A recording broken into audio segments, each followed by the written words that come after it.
All right. Well, hello to you three. As you well know, this is a Juggalos in Recovery online Zoom meeting. My name is Frank. I will be running the meeting tonight. Juggalos in Recovery is about the community in recovery. There is no judging here. Everyone is unique and so is their recovery. Our topic tonight is fear and community and how they can correlate, how they can um,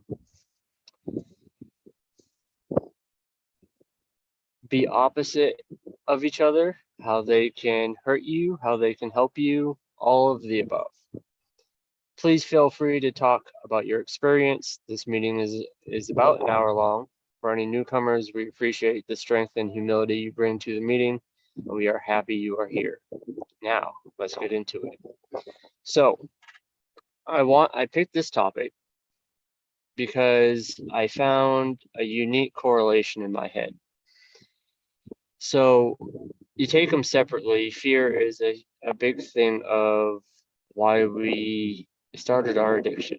We wanted to, most of us wanted to just run away from our issues. We wanted to hide. We wanted to numb. We wanted to not feel anymore. Um, and then you take community where it's other people helping each other, it's other people being there for each other when it's needed, or even when we don't know it's needed.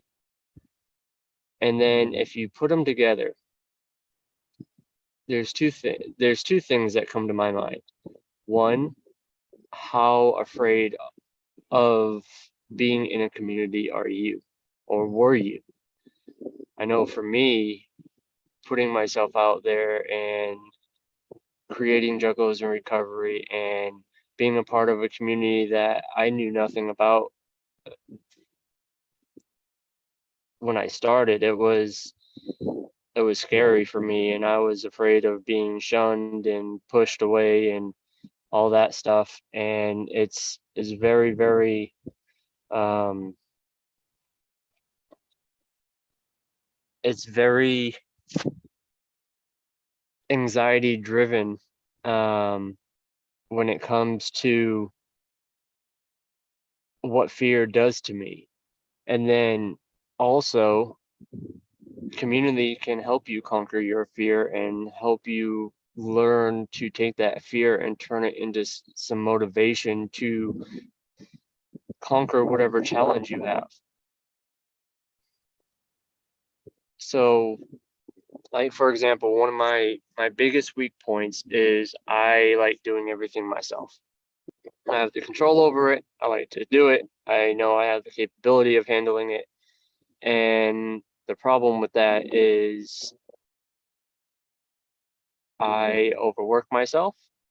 I work to the point to where my brain shuts off and I'm not capable of doing it anymore. And I always did that, and at times still do that because I fear that other people aren't going to be able to do it like I do it. I fear because I have dealt with so many people who are unreliable and don't have the same mentality as I do, and won't get done the same way or as good or um,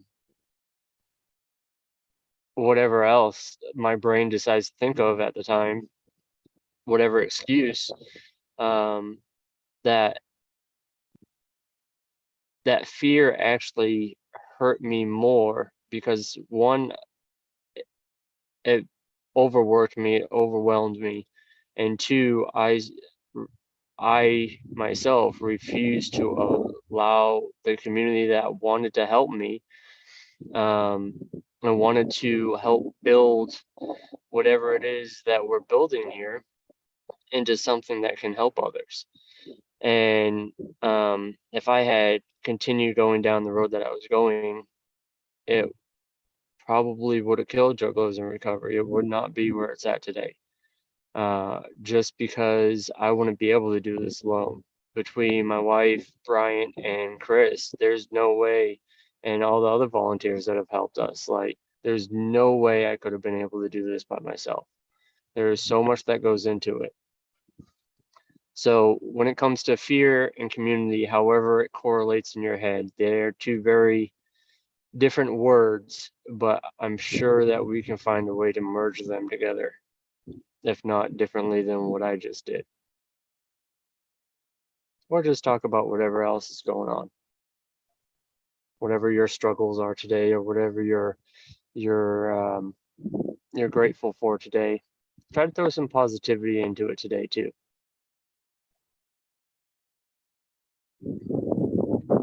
Anybody want to talk, or do you want to keep hearing me blab? Brian's down to do it when he's got a moment, Yeah. but Crashly, I see you on. Hold on, Chris.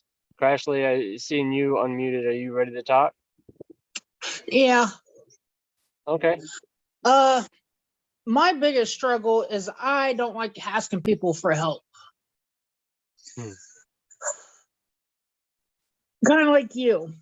I don't like asking anybody. I like to do stuff on my own because I think it's because I know it's because where my past, I've asked people for help and they've never wanted to help, or they'd say they'd help and then backed out and stuff. So like, that's my biggest issue.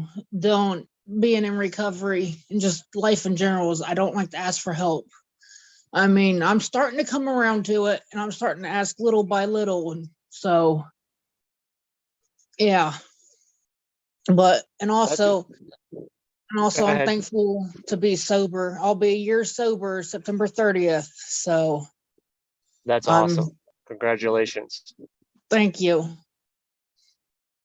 So when it comes to you not liking to ask for help, what do you think? Let's try to break it down a little bit. What do you think is, on top of what you already said with people not showing up, people just not wanting to help you, what do you think you can do to fix how you see asking for help?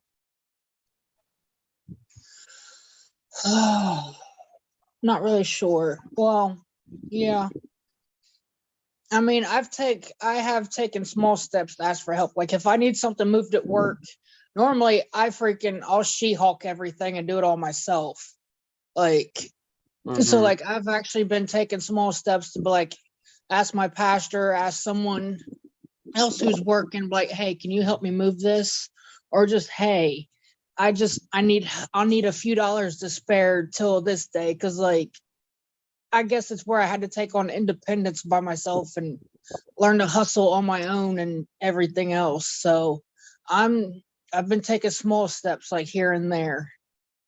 Well, that's good. And plus it's kind of a trust thing too. Like I gotta trust the person to ask them. So that's another thing too, is asking for help. You've got to be able to know the right people. You've got to have healthy relationships with people around. And that's where the community comes into play. The community is not just, Juggalos in recovery. It's not just, the Juggalos. It's the community is the people you keep around you that you can count on, no matter what. My community has turned into my church community because I rent my home off of them. I work for them. So like they've become a big part of my life. And like, even though they like still tell me till this day, like actually week before last, the lady I'm good friends, I'm becoming good friends with that at my church where I work at. She's like, man, you don't know how grateful we are to have you. And she's like, she said something along the lines of like, I'm a good person for the community because like we help the homeless and stuff. So like, and they all know me. I used to run with them and drug it up with them. And she's like, you don't know how valuable you are to this community. And I'm like, I don't see it. Like, so that's one thing is you. And it's just hard to take stuff in like that because being put down all my life. Yeah. And that's something that the longer you're in sobriety, the more you'll start to have a better understanding of. We don't realize how much we impact people whether they know us or not. Like literally just being out here where I'm at, I don't know anybody unless I work with them, and I still can impact someone just by smiling at them or waving to them or giving them the head nod, like, hey, what's up? Like you don't know how much you impact people, and not knowing is okay. But when people give you the compliment of saying something like, you don't understand how much you mean to this community or whatever, or you're a good person in this community, or you impact the community in a good way, that just shows you, that should show you that you're on the right road, that you're on the right path, that you're doing the right things when the world gives you the opportunity to. And that speaks a lot about the type of person you are, and that should mean a lot to you. Because It, think it, about where you it does. came from, and huh? I was gonna say it does. It's just hard for me to take a compliment after being put down for so long and treated like trash and Yeah. shit. Yeah, and that goes along with all the trauma that we deal with in our addiction. Like, people who compliment us tend to want something from us. And I even joke around with my wife now when she says I love you. I'm like, what do you want? Like, I know she doesn't want anything. She's just saying that she loves me, but I'm so used to people saying that they love me, and then the next question out of their mouth is they want something from me. So Mm-hmm. it's one of those things we've got to relearn in our brains, that not everybody is like the people that we've dealt with in the past. But thank you for sharing, Crashly. I'm going to let Chris talk now. Okay. Yeah, I mean, it's really just building off what Crashly had to say, is that going into any type of new community, especially coming from anybody with our backgrounds, our immediate reaction is to have our guard up. But you're never going to be able to make any real connection unless you're willing to embrace people. And you can't embrace people with all the walls up around you. So you have to be able to go in, arms open, ready to receive people and accept what they have to offer. And you also have to go in there without the ego. And, you can have your self-worth, but you don't get to have the ego that a lot of people in our situations end up having. Because a lot of sober people have massive egos about how long they've been sober or which fellowship they belong to. And they kind of have to be without any other burdens. I don't know what you're worth, know what it is, and be ready to accept help when it's offered. Yo, I stepped outside to smoke. I have people waiting in the office with my coworker, so I got to chime in real quick. I'm sitting here like all this good shit's being said, and so I like the topic fear and community because it kind of does go hand in hand. Fear is a root emotion which stems jealousy and anger and sadness and all these other things, right? And there's a couple things Sober was saying and Crashly was saying, right? Like when I first got sober, I was afraid that I would succeed. I was afraid to accept these people that loved and cared about me with no strings attached. I was afraid of where life was going to take me without the drink and the drug that I was so used to, right? And I was so used to always being the let down and pushed away, right? That community, being involved in a community was a hard thing to do at first, right? But the group of people, the network of people I have around me, I have certain ones that I use for different types of advice or wisdom when I'm going through certain things because the job related things can be straining in the field that I work in.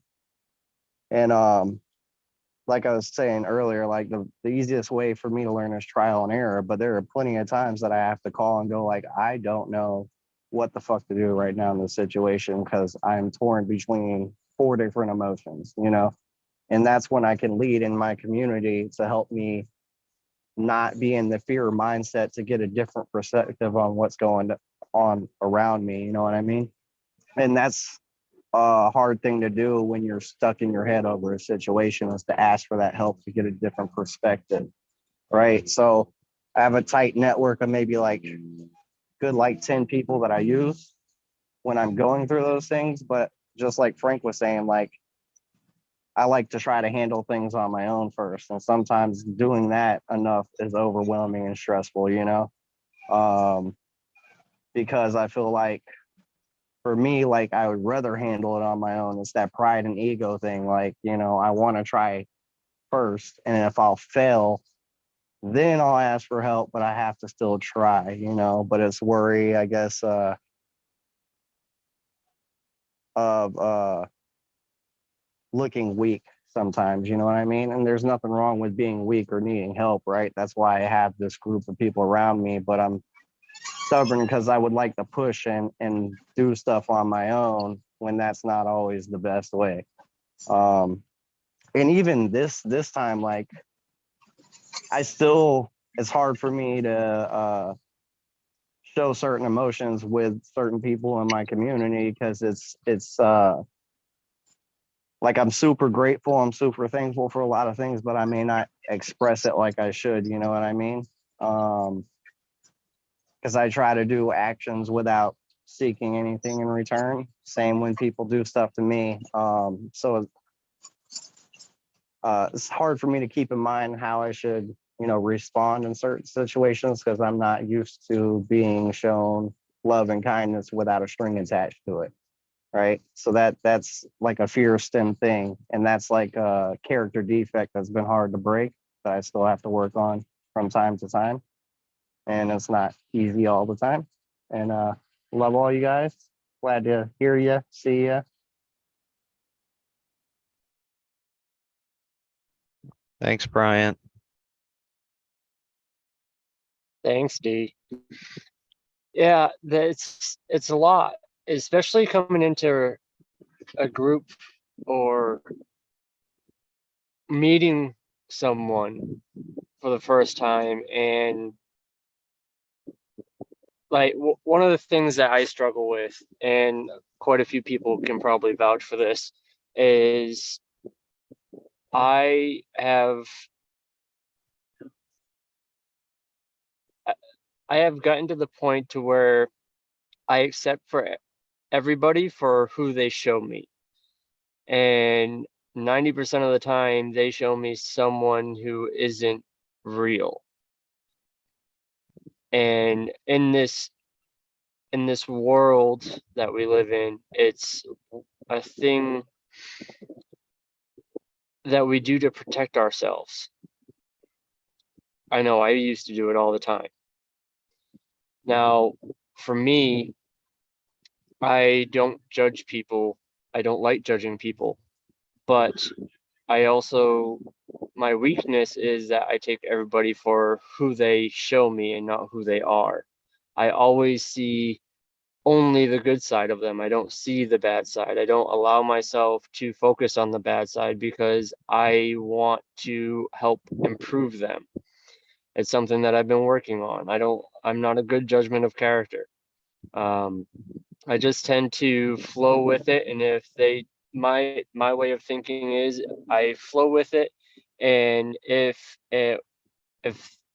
that person stays in my life, then they stay in my life. If they show me something I don't like, then whatever, you just go do whatever you got to do.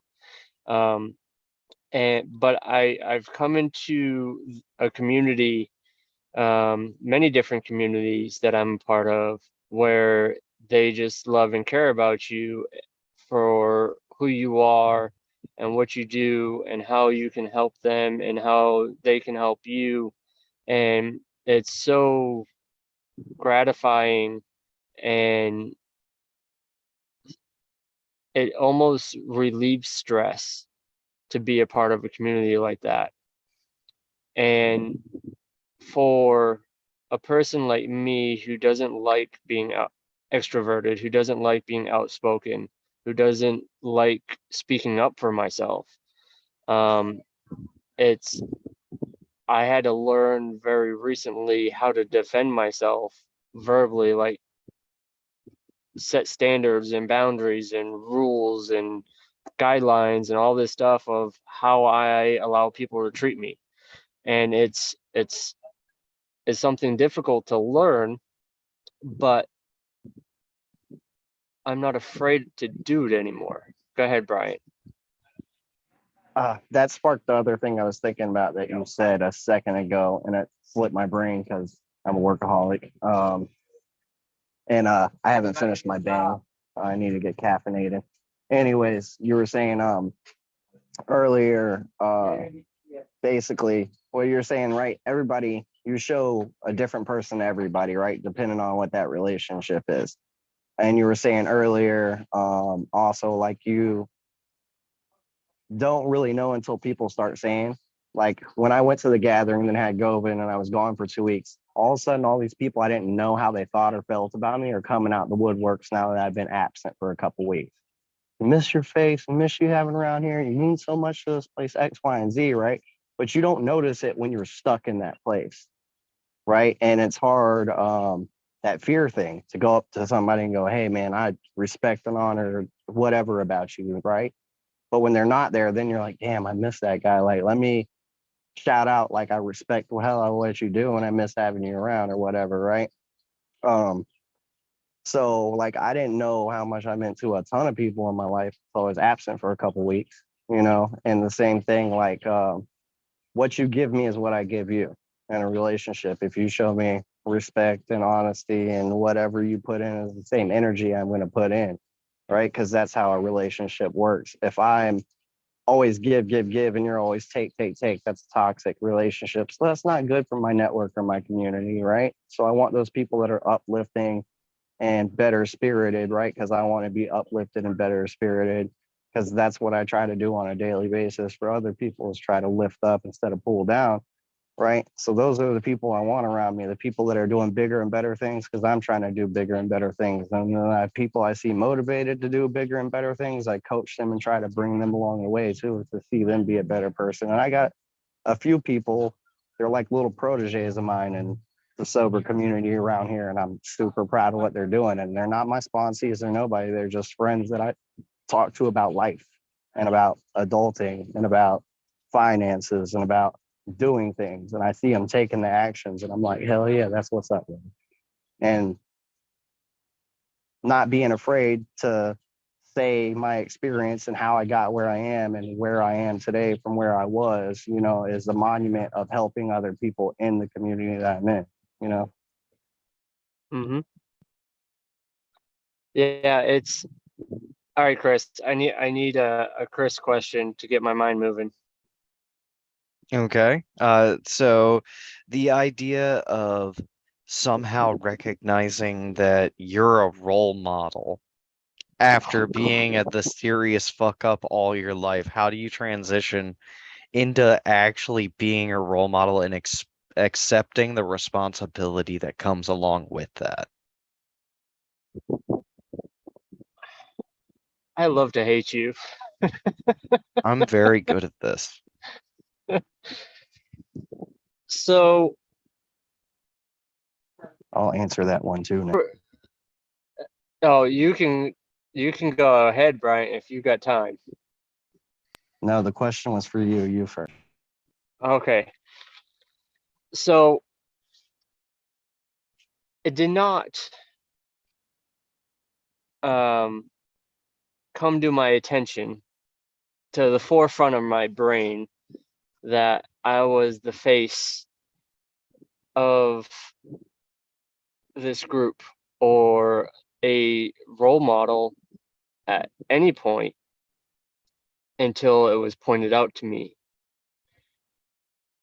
And I think for a while there I was in denial about it because I feel like I knew it. I just didn't want to accept the responsibility that came with it. And the responsibility is not a bad thing, because the things I do on my personal time or with my family or whatever, it's nothing that goes against what Juggalos in Recovery stands for. My wife actually, random thing, we were driving and came to a stoplight, and some person's car stopped running in the middle of an intersection.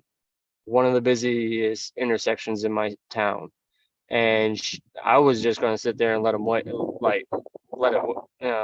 work itself out. And my wife stopped the car and said, "Get out and go help him."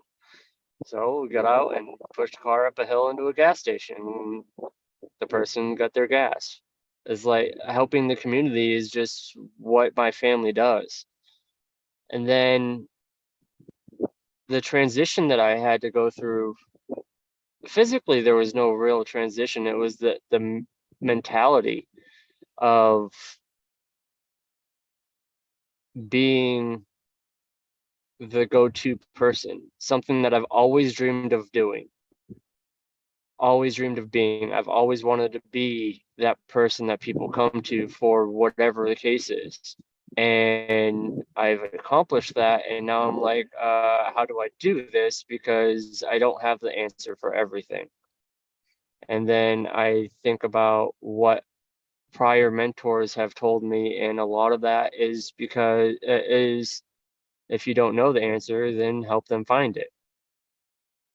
And sometimes all they need is someone to talk to and someone to point them in the right direction or give them an idea on their own.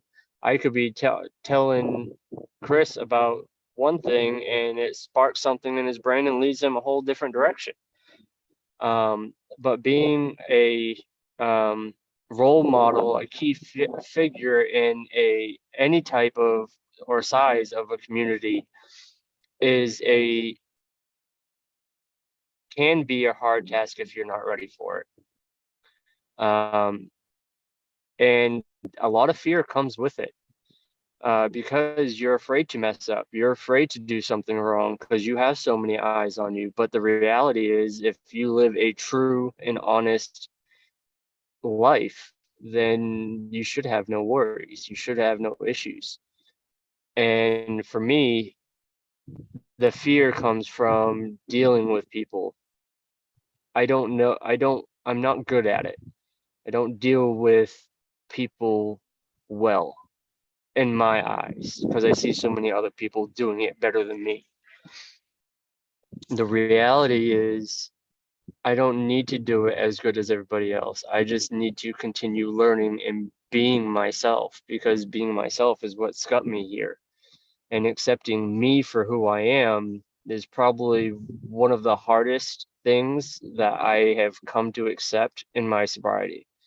And I would never, ever, ever, ever on a deployment be wearing this vest on a military installation. But I have been walking around proudly and wearing it everywhere I go, into work, out of work, into the chow hall, into the store, everywhere. And the people who are from here have been giving me compliments on it. But I would never have had the courage to do it because I was so afraid of being me. And it's a very easy thing to let your fears control who you are. And one thing about being a role model in a community like this, a sobriety community, a juggalo community, any type of community, is you need to be able to accept who you are and how you are, and have a little bit of pride of you accepting that and working with that. If you got something to say, Brian, go ahead, because my brain's come to a stop. All right, go ahead. I'm gonna shoot. I like the bounce back off. People say things that sparks things in me. So, it's kind of like I think right when I started getting sober, this is 2018. This is before I stumbled on to Juggalos and recovery, but I was already the token Juggalo guy in the room. But like through the process of the fellowships I was doing and working steps in those fellowships, right, I learned to live a life of integrity, right? And by always trying my best to always stick to what I say I'm going to do. Not perfect. I am a human. But leading by example and showing my actions instead of always just talking. Because my first year of recovery, I just shut up during most meetings, but did tons of service work and did my steps and did all this stuff, right? To the point where people say my name and look up to me in the community. And go out asking for that, but I proudly, like, even when I was at gathering, you know, like I'm in recovery, like I'm this, like and even down here in the rooms, I'm like the token Juggalo kid that's in recovery. Everybody knows it. I rep that shit hard as fuck. People make jokes and give me a hard time. I don't give a fuck. It's all, and like they love me regardless. They're just like, how can you be 30 years old and still listen to that? And I'm like, this is my life. What are you talking about? Like, I am dedicated to sobriety. I'm dedicated to being a Juggalo, and they think I'm like crazy, but I'm like, oh, whatever. I don't care. This is my lifestyle, right? But being authentically who I am and trying to live my best with integrity and leading by example is how I have these people that ask me about finances and how I did this and how to do that. And I think I just developed into a role model. It's not what I expected, even though I always wanted to help people. And you kept saying, how do I do this? And I do this, right? My song, when I was living dirty back in Jacksonville in my younger years, my homies gave me the song, I Do This. I was the guy known for whatever you want, whatever you need handled, call him. He does that shit. That's his song. And now it's in a positive manner. If he's available and you need him to come speak, or you need this or you need that, you should talk to him. We'll help. We'll always help. Talk to him. Right. So I get a lot of calls from people in the room, or a lot of people asking stuff of me down here, or asking me to do service work on quite a regular basis. I don't think there's a week that goes by that I don't get asked for something. But I'm always willing to do it because that's what we do in sobriety, right? Is we try to help people the best that we can. Um, and I'm not going to stay sober unless I'm helping somebody else, right? That's the whole key point. And usually when I spend my time helping other people, I see parts of me that could be better, right? Or where I'm lacking. So that's always a good thing too. And then it's funny, like I don't know, a year or two sober, and I stumbled upon you through a YouTube video because I like watching gathering recaps, and like your original starting Juggalos in Recovery, like recap from a way old gathering. And then I stumble across something like, if you want to be put in a commercial, and I'm like, sure, I'll shout out my recovery shit. And I already had the war vest going on then and all that. And like, I didn't know like dick about dick besides I'm a Juggalo in recovery. And I'm like, cool. And then me and you texted a little bit back and forth. And then it developed to what it is today. Right. But if I didn't get sober, I would have never known you. And if you weren't doing what you did, I wouldn't know there was a whole community of sober Juggalos just like me that have been through the ringer that are trying to make their life better, right? So the carnival, the higher power, whatever it may be to you, all guides us in this direction to unite, right? And none of that happens unless we put in the footwork. So beautiful thing. It is very beautiful. Josie, you've been very quiet this meeting. Do you have anything you would like to add or talk about? I don't know. I'm very quiet because I've been overwhelmed with life. I would say I'm at this point scared shitless to actually ask anyone for help because I like to do it myself, and because I ended up having to ask the police for help and people in the building I live with for that for help, and basically everyone's turned me down for actually helping me and basically lied to me about giving me help and support and haven't. So I basically to the point shutting down. I usually help everyone if they need someone to listen or whatever, but at this point, I think I'm gonna give up at least on where I'm living now on reaching out for help here because it doesn't exist. Okay. Do you think you could just be surrounding yourself with the wrong people? Uh that's why I'm moving and just leaving here because all my people that are actually I know and are good and aren't douchebags or anything aren't from here. But I think it's sad that you can't even go to the cops here if you need help. I mean, that is pretty sad, but it also Yeah. depends on what kind of help you're going to them for. But focusing on the people that are in your personal community. Yeah, I've cut out a lot of people. I'm doing that. I've learned that one at least. Have you learned or witnessed or understand that just by moving, you're not going to fix the issue? Yeah, I do know that. I've done it a few times, but at this point, the move's the safest thing for me to do, Okay. just I because just making I'm sure getting you're hated aware on of all just that. for being me, to the point where I have to run away from people, and the cops aren't even wanting to keep people that I've asked to stay away from me away half the time. So for my own That sanity, I mean, it, geographical relocation helps at times, but there's a yeah, saying, wherever you go, there you are. So even if you move, it's all about changing habits and behaviors, right? yeah. To Mm-hmm. attract Well, different people. That's the hard part. Because I got sober right where I got arrested, went to prison, got high at, ran the streets at, but I literally cut like everybody out of my life. And that Mm-hmm. was what I had to do was all those people, there was negative energy. They were no good for me. They weren't pushing me in the right direction. They wanted me at running the streets and wilding out and doing this. Um, so I just withdrew from all of them and dove into a whole separate community that pushed me forward, you know? So if the people And around see, you are that's the holding you thing. down, you got to get out and get involved with other people that are going to push you up.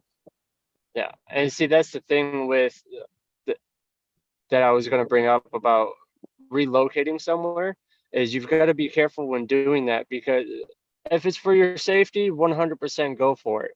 But just be careful you're not running away because you're afraid of going into a different community, a um, different form of people that you're not used to. yeah, that's actually why I'm doing the complete opposite, because I moved to where I'm at because I ended up homeless because of choices I was making and everything else. So I'm actually technically trying to move closer to people that I know and that actually support me and want to help me with shit and help me do better, instead of people that are around here that are trying to do the opposite and trying to, when Good. they fuck up, instead of owning up to their fuck ups, they're trying to blame all their fuck ups on me or get me in Yeah. trouble for shit they're doing. So Well, good. It sounds like you're making the right choices for what you're dealing with. So I'm happy yeah. about that. I'm sorry that you're going through such a rough time, but trust me, it does get better if you put in the work. And it sounds Yeah, like you're it's all doing all right. good. My sanity's good. It's just getting away from people and things that irritate me and cause drama that I don't want anymore. I Yeah, mean, makes for sense. me, anything that disturbs my inner peace, they can get cut out real quick. Because at Oh the end yeah. of the day, that's the most Mm-hmm. important thing is being at peace And with some, myself. If I'm not peace at with myself, then everybody is in the line of fire. yeah, yeah. And cutting people out is very, very easy to do, especially with our current mindsets in sobriety. And I've had to stop cutting people off so quickly. Um, One of the things that I've realized is I cut people off so quickly just so I didn't have to deal with their issues, instead of giving them, being that role model and giving them that chance to, hey, let me help you bring yourself up a little bit. I would go to them and actually help them if they're willing to accept that help. Crashly, you unmuted. You got something to say? Yeah, but at the same time, it's hard to get people out of your life, especially when it's the closest ones to you, is your family. Like I've Mm-hmm. had to say bye to a lot of my family because they're still in addiction. Yeah, and that's a very hard road to travel too. I've had to deal with that myself, and even if like some of my family's not in active addiction, and I still had to cut them out because they were just toxic people, and they just refused to listen. They refused to grow. They refused to understand. And then I there's a couple people in my life I've given multiple chances to, and every chance I've given them, they went back to right back to who they were, and I finally had enough, and I'm not giving them any more chances. You just have to protect yourself at that point. Yep. Yeah, And cutting what you're people out's saying, really easy. You just don't deal with them. I don't know. There's mad people that were big parts of my life that I have not talked to in over a decade and don't have any issues doing that. It sucks I when it's get what blood, you're though. Then it saying. makes it harder. Well, that's the whole meaning topic, though. That's what you're talking about is fear. You're comfortable and complacent, and you've had that relationship for how long, right? So it's a fear Mhm. of that attachment not being there. But at the end of the day, if it's not lifting you up, what is it doing, right? I know that's Juggalos Dragging in them recovery, down.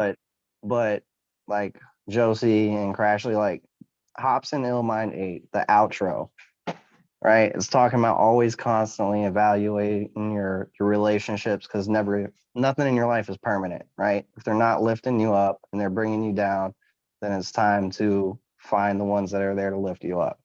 So if you haven't listened Mhm. to the outro to Illmind 8, go check it out after the meeting. Every time I'm debating a friendship, relationship, or something going on, that thing right there is the song I go to play and gives me goosebumps every time because it makes me think about whatever situation I'm in.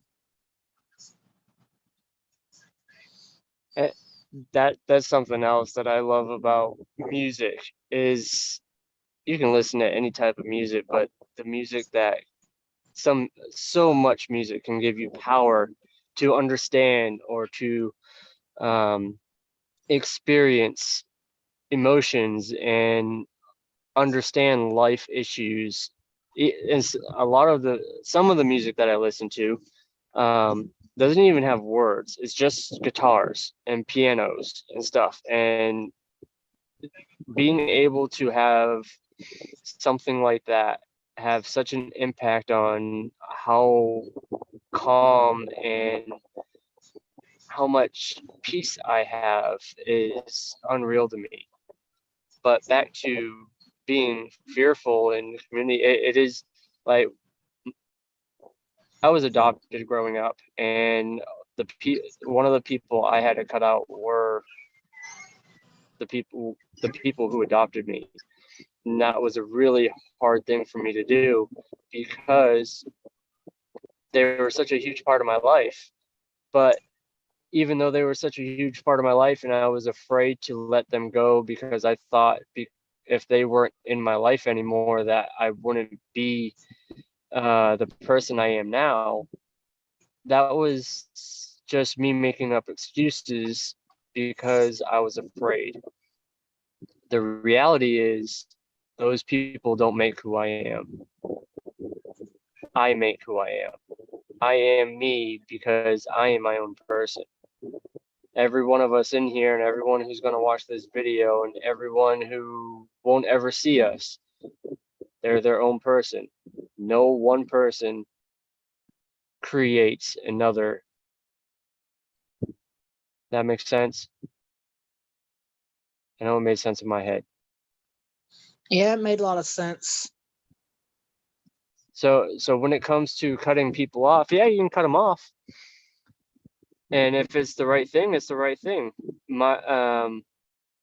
As long as it's keeping your inner peace, that's all that matters. Inner peace is something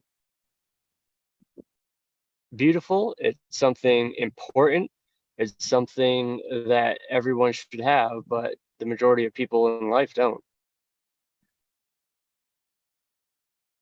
And that's looking at the world, that's kind of sad. If you don't have inner peace, how can you help other people get peaceful?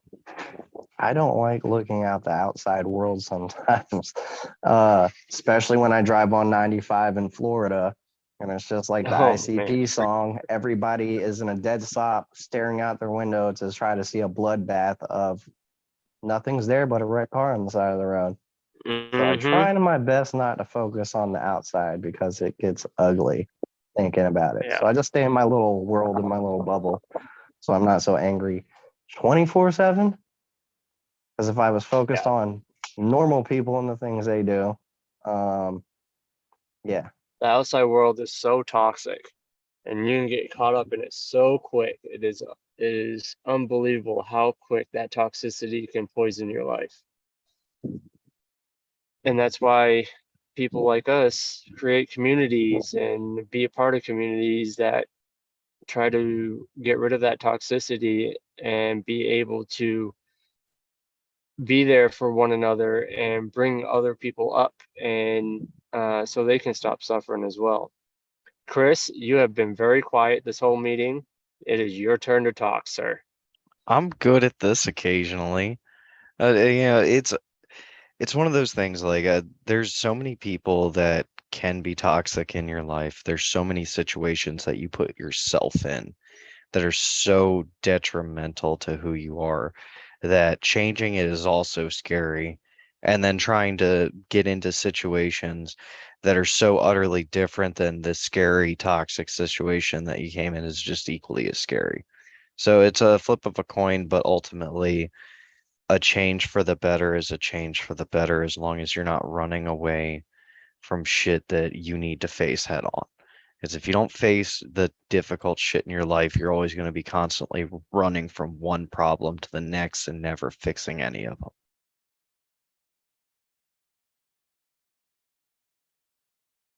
Don't you raise your eyebrows like you just said something powerful and shit. I don't know. I'm still half asleep. Half asleep. It's got to be what, 4 o'clock there, 5 o'clock there?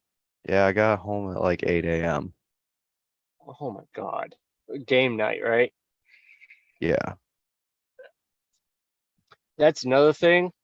If you want something to do and you're bored, get into some gaming because this shit is awesome. But anyways, back to the topic. Let's see. Brian, give me a question. Chris has already blown my mind. It's time for you. Josie and Crashly can have one too if you got a question for me. What inspired you to start what you started Oh that has God. spawned into what it is?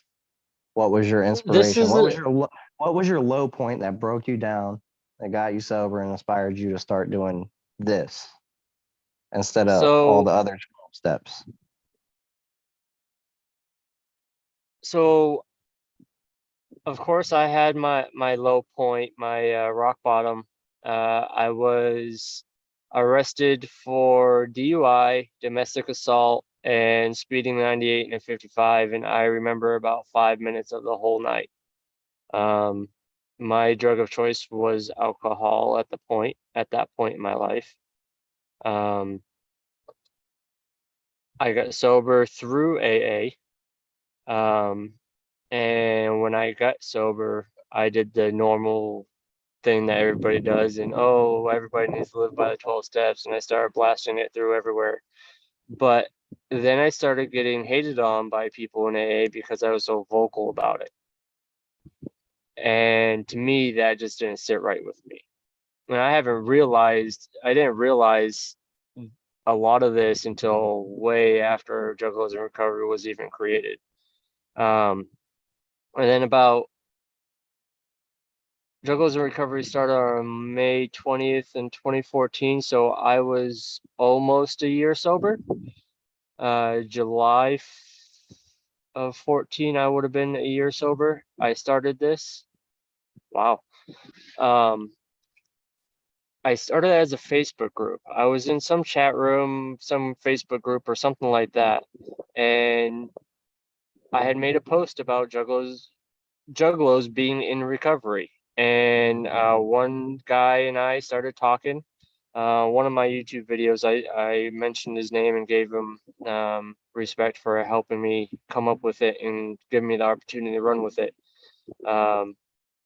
But I just started the Facebook group that way, and Juggalos Recovery has had very many different names. It started off as Recovery in the Juggalo World and all kinds of other stuff. I attempted to do JAA, Juggalo Addiction Anonymous, and that just never sat right with me. And then for fun, in the Juggalo meeting intro, the original, I made some joking around. I made a rule. One was Juggalo. First rule of Juggalos in Recovery is we tell everybody about Juggalos in Recovery. That has been a huge impact on how Juggalos in Recovery runs, because we're not afraid to tell people that we're in recovery, and that we're Juggalos, and that we're here to help you no matter what. No matter what you think about me, I'm here to help you. Because the point, the main overall point, is not that you're in recovery. It's not that you're a Juggalo. It's the fact that people always need someone there, and we're going to step up and be there for you. Now, we will always watch out for ourselves. We will always protect ourselves. But this whole thing came into fruition over many, many years of evolving. Juggalos in Recovery, what it is now, is not what it used to be. Not even close. I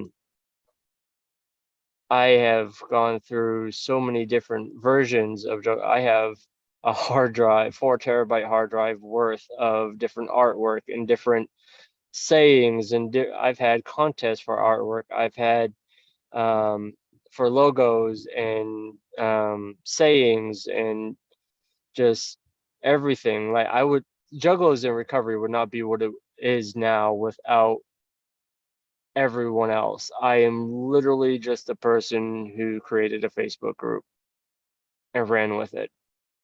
Everybody else has created Juggalos in Recovery. I do all the background stuff, like build the website and, make sure people to hold meetings and, post stuff on Facebook and Instagram and Twitter and all that crap. But Juggalos in Recovery isn't anything without Josie, without Crashly, without Jake, who showed up, without anybody else who's come to these meetings. This is a community that's literally built itself. And the reality of my impact, sure, I was the guy who created Juggalos in Recovery.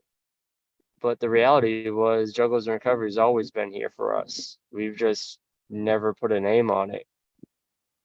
What motivates you to keep doing it? The other part. The amount of love that I get from everyone, and every person I've talked to, whether like people I work with now here in a completely different country on the other side of the world, have given me love for what I do. Seeing the impact on the community of Juggalos. Like, I don't think out of the 4 gatherings I've been to, out of all of the Juggalos and Juggalettes and family I've ever talked to, this last gathering, I have never seen such an impact on the community as I did this year. And we were just starting out. Like, this was the first big year for us because we made it into the program. And being able to see how much it was needed, how much people just needed a face to put with the words, is what motivates me to keep pushing forward. Like, the gathering literally reinvigorated my motivation to keep doing this. Because before the gathering, I was literally to the point of overwhelming and just giving the company to someone else. Because I just didn't have the motivation anymore. I didn't have the inspiration. I didn't have the mental capacity to do it. And then all of that love that everybody gave me at the gathering has literally reinvigorated, re-inspired, and remotivated me to continue doing what I'm doing and come up with new things as I'm doing it. And now I've got you, I've got Chris, I've got my wife, I've got the right people around me to help improve that even more. Like earlier, before the meeting, when I sent all that shit out in our little private group, I would have never done that in the past. I hate going out and my wife pushed me to do that because she knows how much I hate asking people for help. She was like, why don't you just say, hey, Brian, give me 10 meeting topics about this? And I was like, what? Why? This is my thing. No, ask them for help. So I did. And Chris has already come through, and you're coming through. Like Ty even came through when he was a part of us, like part of the inner group. And I mean, it's mind blowing to me that so many people love us. That's why I keep doing what I'm doing. Go It's ahead. necessary. So there was a couple things you said that I liked, and stories are kind of similar of what brought to sobriety. Mine was a DUI too, but I guess it's different where I'm at in South Florida, right? Than where you got sober, because I do AA and DAA, and in DAA, the 12 steps are fucking hammered. And if you don't like it, go find a different fucking meeting. Like they hammer that shit home like essential. Get a sponsor, work your steps as quick as fucking possible, right? And then you're saying like the people that help you with Juggalos and recovery, like no other 12-step fellowship was just one person. It's a collective mind that makes it happen, right? So it's different outlooks that make it happen. So your wife makes smart choices. You should listen to her more. No, I'm joking. Well, she does. It's kind of true. I'm just playing. I mean, I did marry her for a reason. I know mine. If I would listen to mine more, I'd probably be a lot further in life than I am right now. But who cares about that? And us I'm happy where I am in life, put it that way. So I don't care where I could have been. But right, being working a 12-step program is, and learning to be a better self is about being a positive light to the world when they need help, right? So this fellowship is exactly what it's supposed to be, a positive light, right? Because we all know Juggalo culture can get pretty fucking crazy, and I know I was out there on one. And we're all getting older, like Chris says all the time, man. We got to be that handout, to pull them up, right? To pull them out of these pits when they're ready. And not everybody will ever be ready. Some people are happy how they are, but there's going to be plenty of people that get tired of the same old thing. Like when I hit my bottom and you hit your bottom, and Chris hit his bottom like 30 years ago. I'm not that old. I forget your sobriety date. I just know you got a fuck He ton of doesn't even sobriety. know his sobriety date. I don't Yeah. really know. It was around my 19th or 20th birthday. I just turned Yeah. 33, so like 13, 14 years.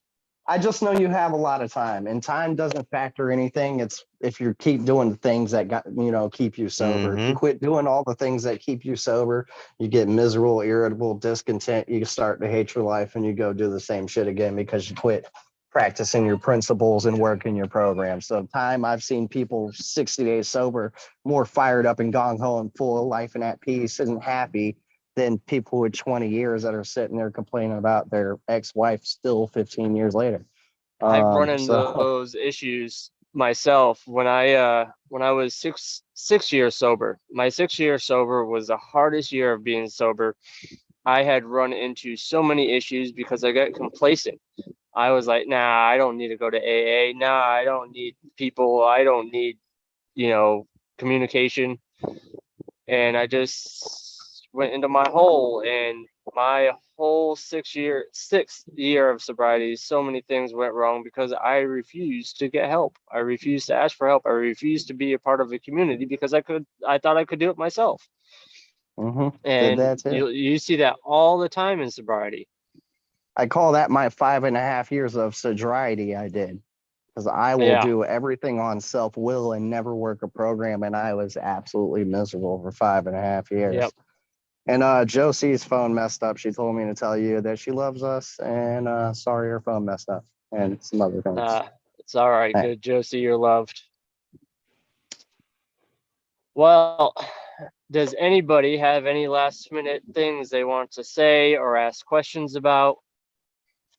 Crashly, I don't think I've personally seen you in a meeting before, but if you have any questions about Juggalos and recovery, about needing help, about wanting to talk, whatever, you're more than welcome. I Was in last week's meeting. Yeah, I couldn't be at last week's meeting. I was traveling. Ah, Yeah, well, I appreciate it. yeah, Well, I Crashly is appreciate. if I remember correctly, Crashly's somewhat local to me, right? You're out in Ohio? Yep. Yep, Coshocton? So coffee. Same thing. It's middle of nowhere sea country.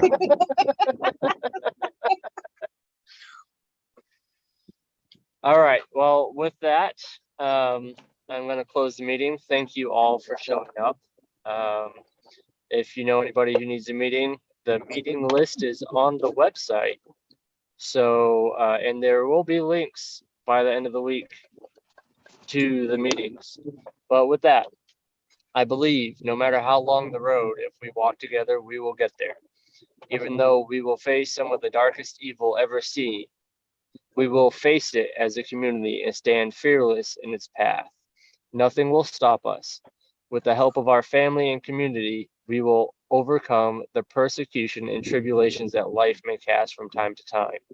To the ones who still suffer and haven't found the path to serenity and community, we will continue to search for you and help you no matter your ailment. We carry our stories and messages to everyone who will listen. As the sun descends and the night becomes, we arise and take the path. Thank you all for showing up.